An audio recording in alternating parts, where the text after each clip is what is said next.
The unspoken code amongst realtors. Do you know what it is? I'm going to tell you. I'm Byron Lazine. Welcome back to the channel. Today I'm going to be reacting to a Patrick Bet-David video that he put up. And actually, he called the video something else when he first put it up. He had a name. Started the video there a little soon. We'll get into that in just a second.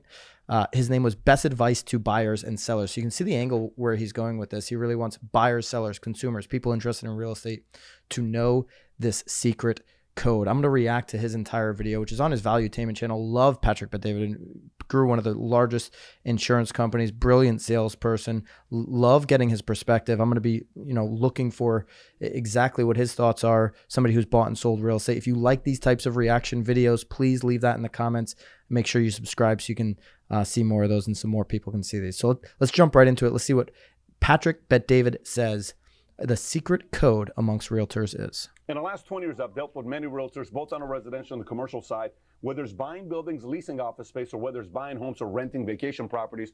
And I've experienced working with great ones, good ones. He's built such a big insurance company. I guarantee you he's done a lot of these office leases. And some bad ones. And today, I'm going to give you a perspective of your relationship with your realtor that maybe no one's explained to you before. And if it makes any sense or you get value from it, I want you to give you a thumbs up, subscribe to the channel, and share it with others as well. So look, you can do that for this channel as well. when it comes down to buying or selling a house, there's four parties involved. Typically, there's four parties involved. There's you, there's your realtor, there is them, there is their realtor, right?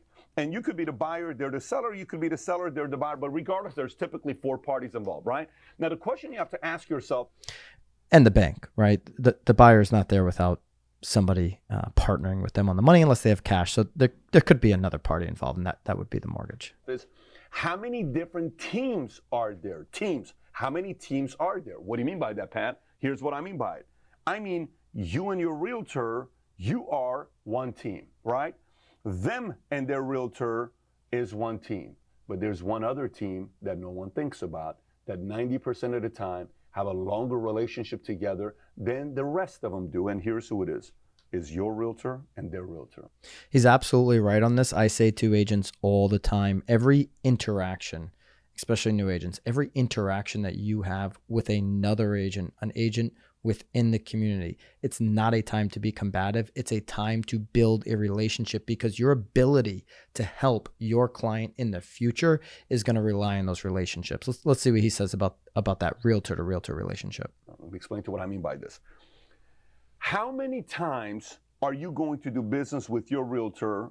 How many times is the seller going to do business with their realtor versus how many times are your realtor and their realtor going to do business together? Let's just see. I love where he's going with this, because the top agents, the top 20%, and really since COVID, you could argue a lot of MLSs, it's the top 10% of agents are doing 90, 80, 90% of the transaction. So he's right. Those top agents are doing a lot of deals together. Say you do business together with them once, maybe twice, maybe three times. Maybe they do twice, three times, maybe four times.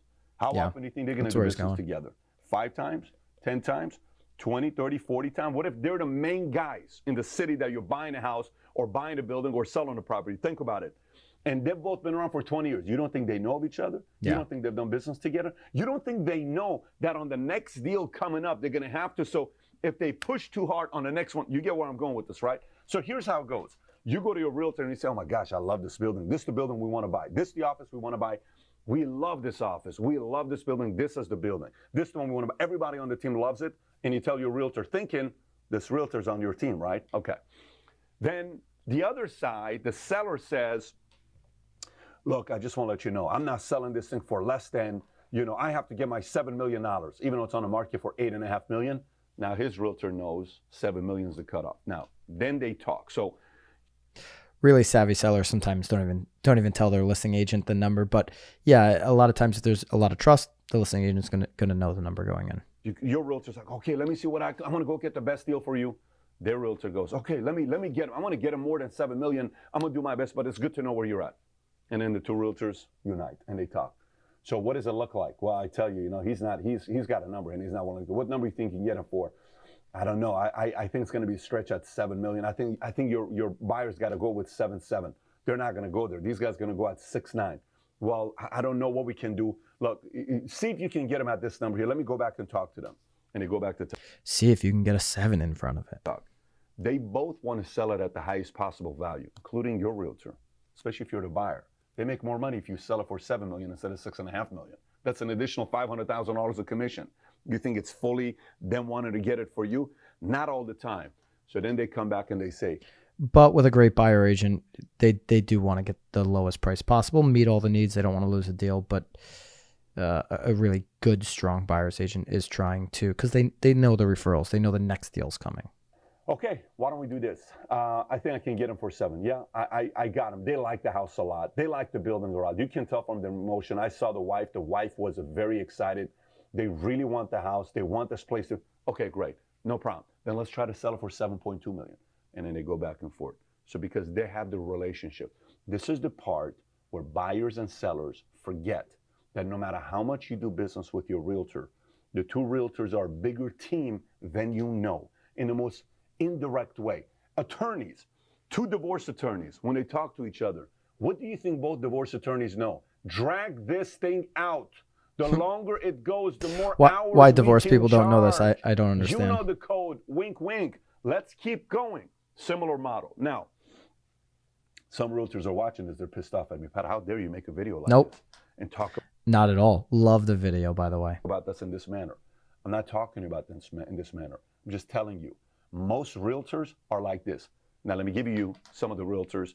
But by the way, you want your agent, somebody in your corner, to have done lots of deals, and hopefully even with the agent that you're negotiating, if you're a buyer, especially in this market, you're up against 20 different offers. You don't want your agent. You want your agent stepping in on their first deal with this person, or do you want them, the listing agent, to already feel good about your agent because they're going to talk that offer up to their seller? That work as partners. I dealt with one. I've dealt with a couple of them. Jackie Dorberitz being one of them in Dallas. She showed me properties for 4 years, and I never bought anything from her. Patient, incredibly patient, constantly calling me back. Everything was so respectful. For 4 years, this woman never made any money off of me. But she eventually got a nice $100,000 check plus from us.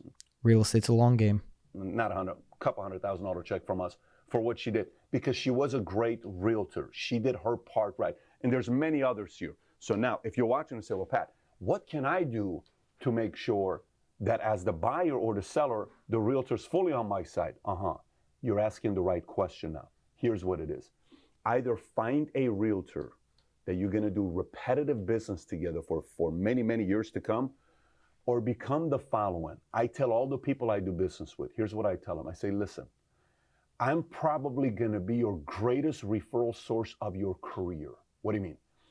I'm probably going to send you more referrals than anyone's ever sent you in your entire life. And this guy can. So guess what? You better take care of me. Because if you don't, those referrals are going somewhere else. And by the way, if you're an agent watching this, you should always, the example he gave, Jackie in I think he said Dallas, right? She was playing the long game, knowing that she's going to, at the very end of the day, if she doesn't do a deal with Patrick, she's going to get referrals because she's so respectful. She's not rushing into a deal. She's doing everything right.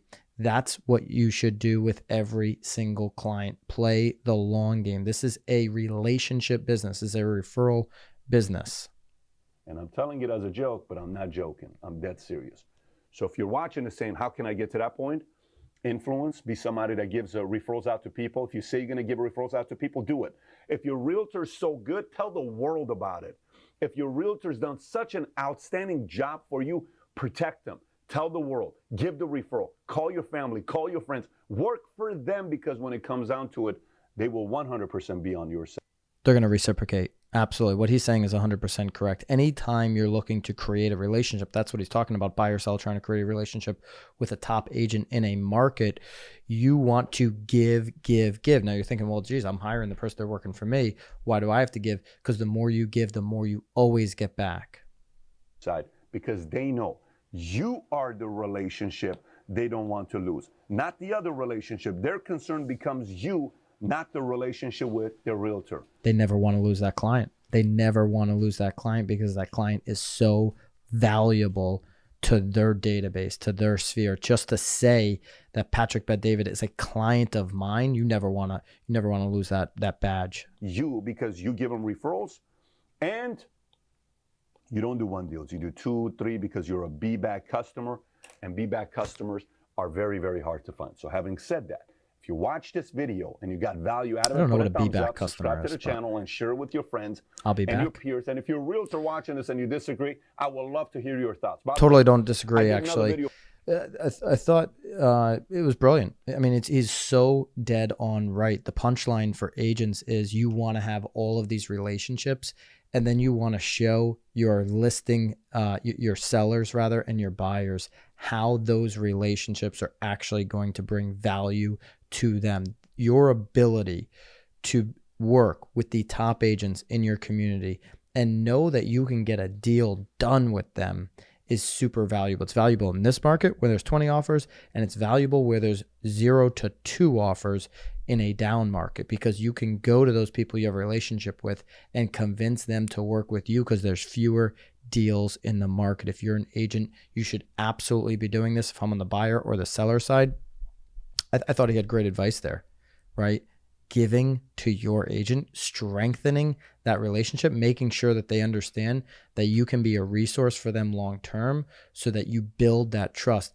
Most people, I think it's 67% of people who worked with an agent at one time go work with another one, forgot their agent's name, or whatever. That's the National Association of Realtors stat. Basically, 2 out of 3 people that worked with an agent go and they switch an agent or wouldn't consider using the other agent because they didn't build trust, right?